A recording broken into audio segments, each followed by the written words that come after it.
This slidecast is about the efficiency of algorithms. Think of the Google or Bing search engines. In order for these companies to be in business, someone had to figure out an efficient way to search vast amounts of data. In large scientific computing, when we're doing weather forecasting or processing the human genome, we're dealing with such large amounts of data that we're always looking for more efficient and faster ways to solve interesting problems. So even though our programming assignments in the lab are maybe relatively small and you may not have to think about performance very much, performance and efficiency will be a very important topic in your career as a computer scientist, and especially as you go out and work on state-of-the-art problems and state-of-the-art systems. I mean, today everyone's talking about big data and how we have so much data and information to process. So this is an exciting and important topic. Getting a precise measure of the performance of an algorithm is difficult. So we can try to approximate the effect of a change in the number of data items, n, that an algorithm processes. So in this way, we can see how an algorithm's execution time increases with respect to n, so we can compare two algorithms by examining their growth rate. So for instance, you can think of your search engine. I could look at my search engine algorithm and think, what happens if the size of our, the amount of data on the web doubles? How is that going to change the execution time of our current algorithm? What happens when our number of customers doubles? And our algorithms to process our customer data, how will they change? And if we can analyze and understand the growth rate, then we might be able to select an algorithm that's going to scale or do better over time as the size of our data increases. Now, for many problems, there are algorithms that are relatively obvious, but they're inefficient. And even though computers are getting faster with larger memories and cheaper, algorithm growth rates can be so large that no computer can solve a problem above a certain size. So even in spite of the incredible advances in our computing power, we're always going to be concerned about efficiency and performance. It's not a topic that's going to go away, that we're going to sort of engineer ourselves to solve. So here's a function that searches an array for a value. This is the search function we've been using recently. So I think you're quite familiar with this. We basically start at the beginning of the array and we search through the array looking for a target. Now, if the target isn't present in the array, then this for loop is going to execute x length times. Okay, we'll exhaustively search the whole array. And if the target is present, then on average we'll search about half the array. So if we assume that the target's randomly scattered in the array, then on average we'll search half of it. So the total execution time of this search function is directly proportional to x. So because if we double the size of the array, then we would expect the performance time to double. Now consider this function to determine if two arrays have no common elements. And we're going to use our search function. Okay, so this function are different. It takes an x array and a y array and their lengths. And for each element in the x array, we do a complete search of the y array looking for that element.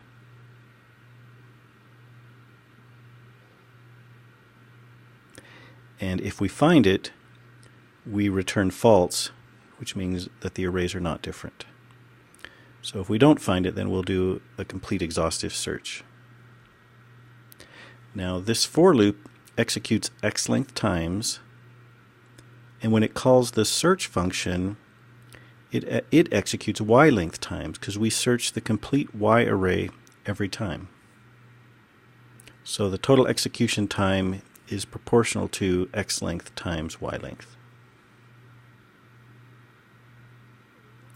Now consider a function to determine whether each item in a single array is unique.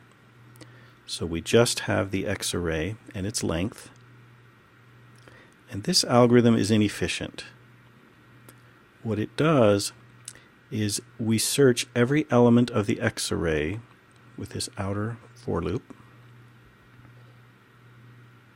So if all the values are unique, the for loop with the I index executes I times, or X length times.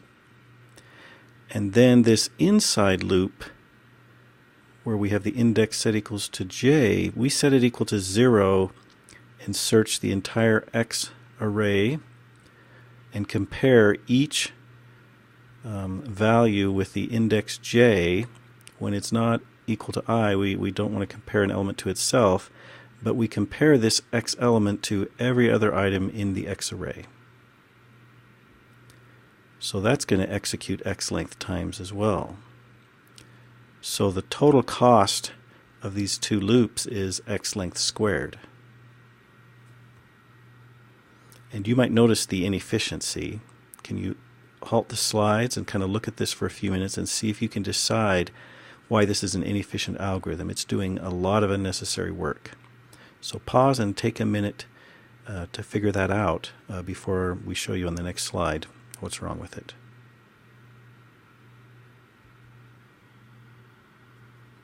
Now, we do twice as many tests as is necessary. So here we have rewritten this function so that instead of starting j at 0 and doing a complete comparison with all of the elements of, or comparing this element of x with every other element of x, we know that we've already compared an element with all of the values at lower indexes in the array.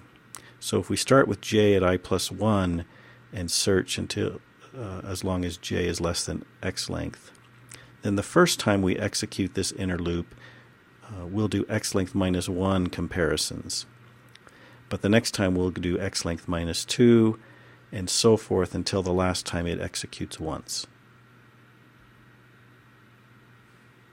So the number of times the for loop with the j index executes is given by this expression, and it turns out to be this the series 1 plus 2 plus 3 on up to n minus 1. And this series has a well-known value as follows: n times n minus 1 over 2. So if we substitute x length for n here, we get this expression, and if we multiply by a half to remove this divisor by 2, we're left with this expression. So that's the cost of that algorithm. And that's an improvement over the originally inefficient, x length squared algorithm.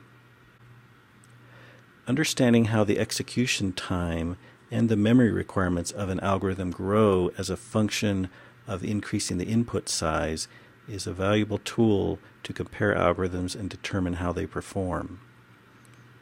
We often refer to this as, time and space requirements of an algorithm. And if the time is doubled when the number of inputs n is doubled, then that's a linear growth rate. And if the time is quadrupled when the number of inputs is doubled, then that's a quadratic growth rate, or order n squared.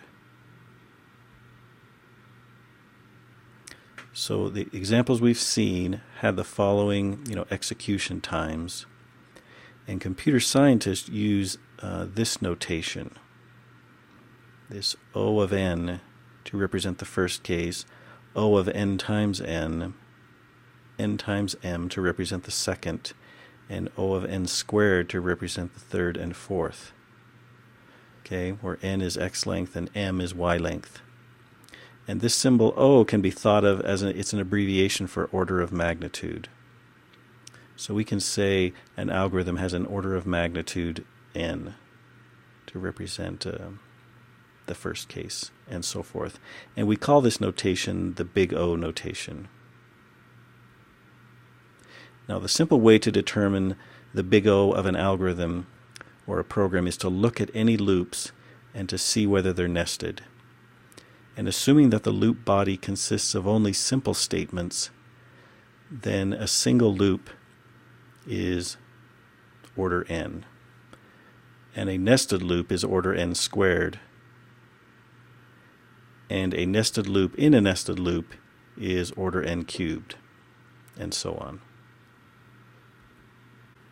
Now that's a simple way of calculating big O. Here's a for loop, and according to the following, or the previous slide, we might say this is an order n algorithm. But let's look at this for loop in more detail.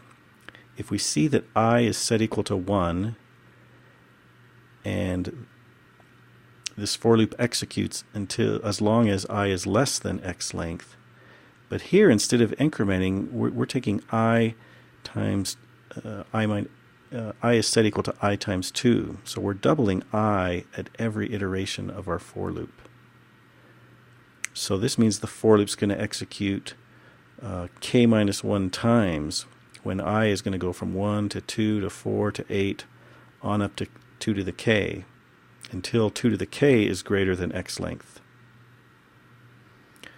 Now, since 2 to the k minus 1 is less than or equal to x length, which is less than 2 to the k, so we're going to execute clear up until we get to some 2 to the k that's bigger than x length, where just the prior iteration, 2 to the k minus 1, was less than x length. Then the log to the base 2 of 2 to the k is k. So that means this loop will execute k times. And we know that k minus 1 is less than the log to the base 2 of x length, which is less than k. So we say that this loop is an order log n loop, because it was the log of the length of x, or the size of the array is less than k. So this logarithm function grows slowly because the log to the base 2 of 1,000,000 is approximately 20. So if we have an array that's the size of 1,000,000, this for loop will execute approximately 20 times. All right, the formal definition of big O is discussed in the book. I think you can read through it carefully. I'm going to try to summarize it here for you and give you some intuition of what we mean by the big O of an algorithm. So on this slide, we take the following program that has some nested for loops and just a single statement. And in that case, we say this single statement executes n squared times. And then in this middle section, we have a for loop that executes n times, and there's 5 simple statements. So the precise cost is 5n. And then we have 25 simple statements that are executed. So we can come up with the following formula as a precise estimate of the cost of this algorithm, in terms of n. Remember, n being the number of data items that are processed. And the formal definition of big O is as follows. If we've got this formula T sub n, we say that T sub n is equal to the order of f of n. And there are 2 constants, n sub 0 and c. They're both greater than 0, and there's some function f of n such that for all n greater than n sub 0 and some constant c times, multiplied by f of n, that's going to be greater than T sub n. Okay, you may need to pause and read through this a couple of times, but what this means is that as n gets larger than n sub 0, there's some constant factor c for which the processing time T sub n is always going to be less than or equal to c times f of n. In other words, c times f of n gives us an upper bound on the performance. Now, to show that precisely, we know that the growth rate of f of n is going to be determined by the fastest growing term, which is the one with the largest exponent. So this earlier formula, if we want to know the order of n squared plus 5n plus 25, it's approximately, or simply expressed as its order n squared. And this is because as n gets larger and larger, as n gets very large, this n squared term is going to dominate. It's going to be much larger than 5 times n and 25. So, we can approximate, the approximate order of magnitude of this algorithm is going to be n squared.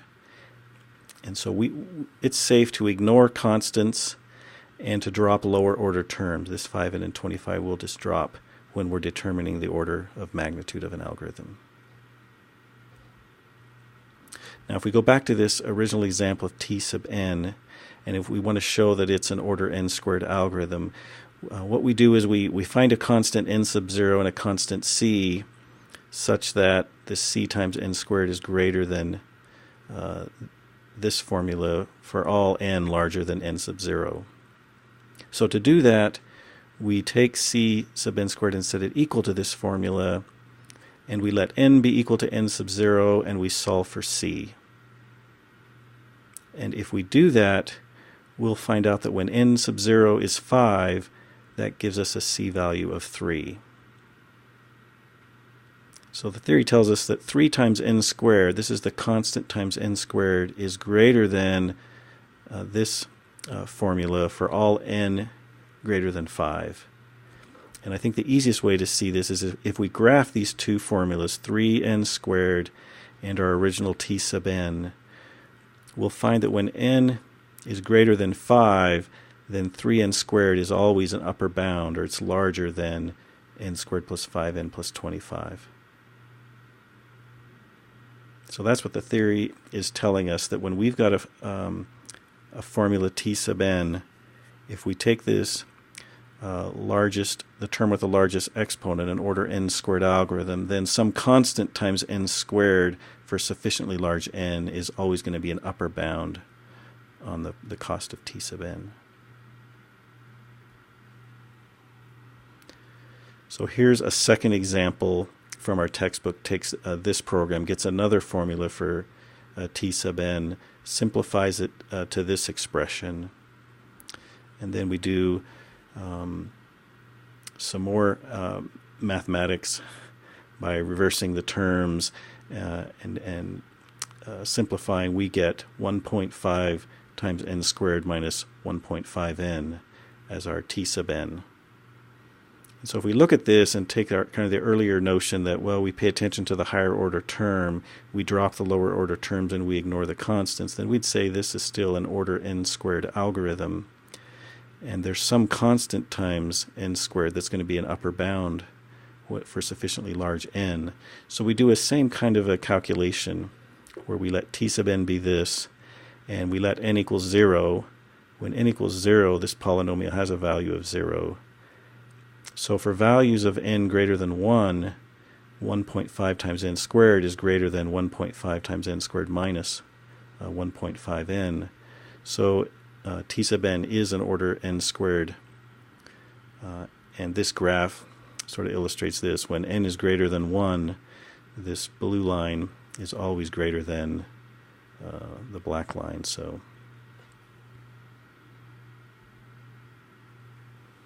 the meaning here, t sub n is some time that a method or program takes, and there's some function f of n that's going to represent a simpler function. It's going to where we drop the constants and the lower order terms, and so the order of magnitude of f of n is the set of functions that grow no faster than f of n, and we'll say that t sub n is of order f of n to indicate that the growth of t sub n is bounded by the growth of f of n. Okay, so that's maybe more theory than you were hoping to see, and I think the real takeaway message is that for this big O notation is here's sort of a range of costs that start out. The most efficient algorithms are constant time algorithms, or order 1, and that's where maybe there are no loops or variations, and no matter what the size of our input data, the program executes a constant set number of instructions. So that's going to be a constant cost. And then order log n is logarithmic, order n is linear. We've seen examples of that. N times log n is called log linear. We've got quadratic and cubic. And then we have an exponential is order 2 to the n, and factorial is order n factorial. And this chart goes from the most efficient algorithms to algorithms that get very expensive. Now here's a graph to kind of show how we can compare these different costs. And algorithms that are logarithmic or linear or log linear are desirable algorithms, especially as we get into very large amounts of data. and these, exponential and to some degree the cubic and quadratic can very quickly, or certainly much more quickly than these algorithms, can have a cost that can be prohibitive. Now this is a nice chart that illustrates different growth rates. And what this chart shows, we've got our different OF of n from our prior table. And now we're going to, if we plug in a specific value for n, we've got a column here for 50 and a column here for 100. And we're going to compute the exact costs.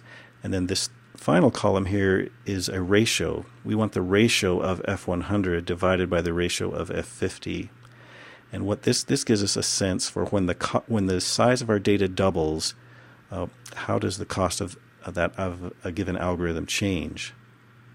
And so, for instance, the constant algorithm, stays constant. Its cost is always 1.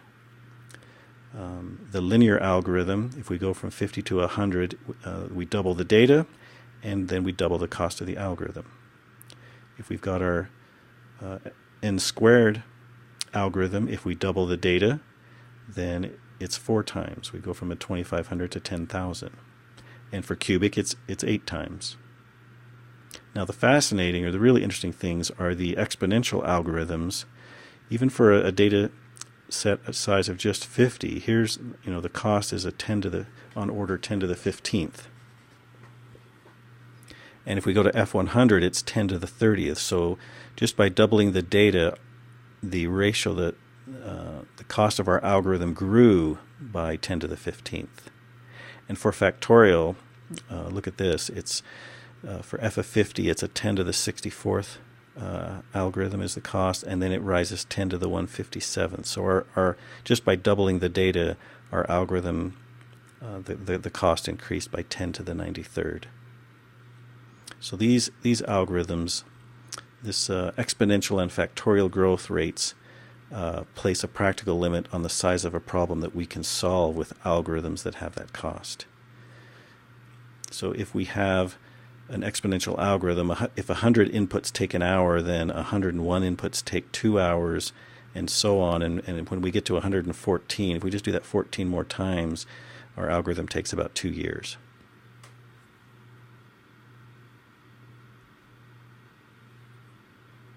So encryption algorithms take advantage of this characteristic.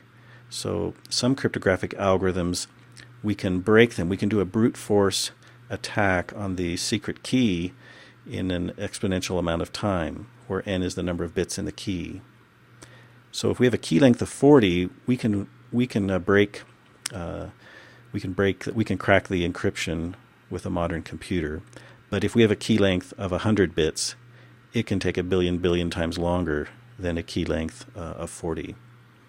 So when our security is protected by an exponential algorithm, then we can increase the key size and make it prohibitive so someone cannot do a brute force attack on the key.